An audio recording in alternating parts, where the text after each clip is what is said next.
নমস্কার, কবিতা রান্নাঘরে আপনাদের সবাইকে স্বাগত। আজকের আমি কচু পাতা দিয়ে চিংড়ি রান্না করব। তা আগে গরম জল বসিয়ে দিয়েছি, কচু পাতাগুলো কেটে রাখা আছে, ভাবিয়ে নেব।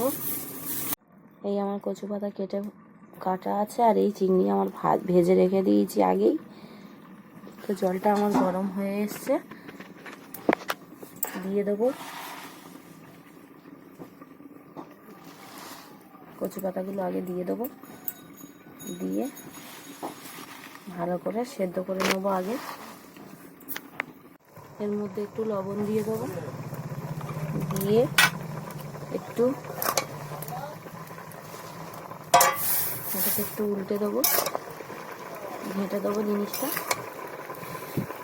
কচু পাতাটা দিয়ে এটাকে ঢেকে রাখবো।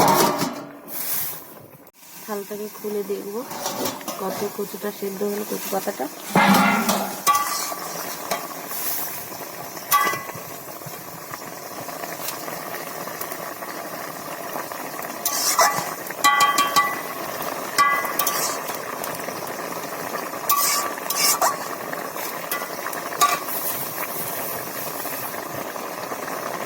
দেখুন অনেকটা সেদ্ধ হয়ে এসছে।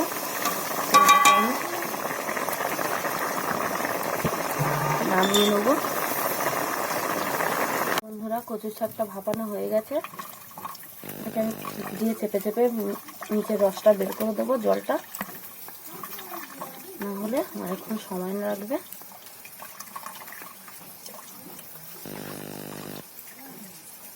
বের করে দেবো। কড়ার মধ্যে তেল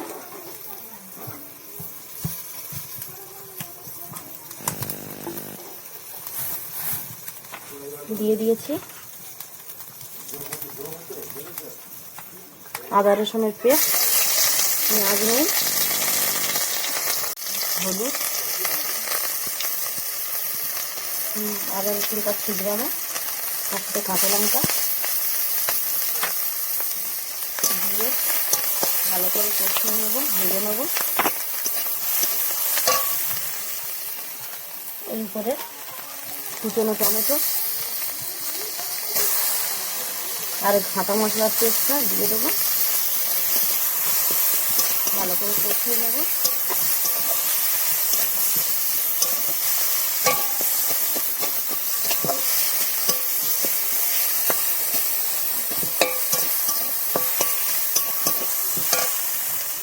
আগে একটু লবণ দিয়ে ভালো করে এটাকে আর একটু কষিয়ে নেবো। নিয়ে এই যে কচু পাতা সেদ্ধটা দিয়ে দেবো।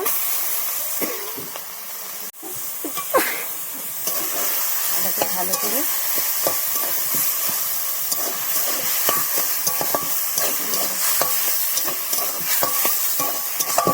নিয়ে চিংড়িটা দিয়ে দেবো, দিয়ে ভালো করে নাড়িয়ে নেবো।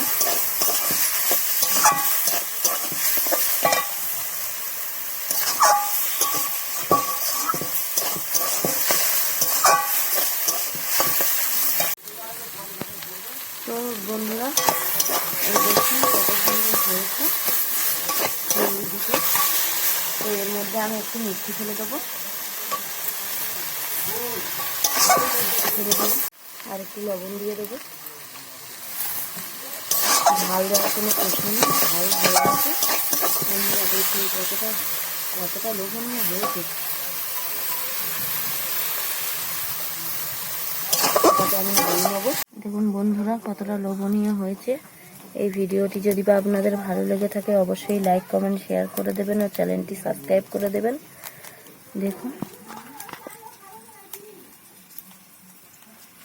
কচুর শাক।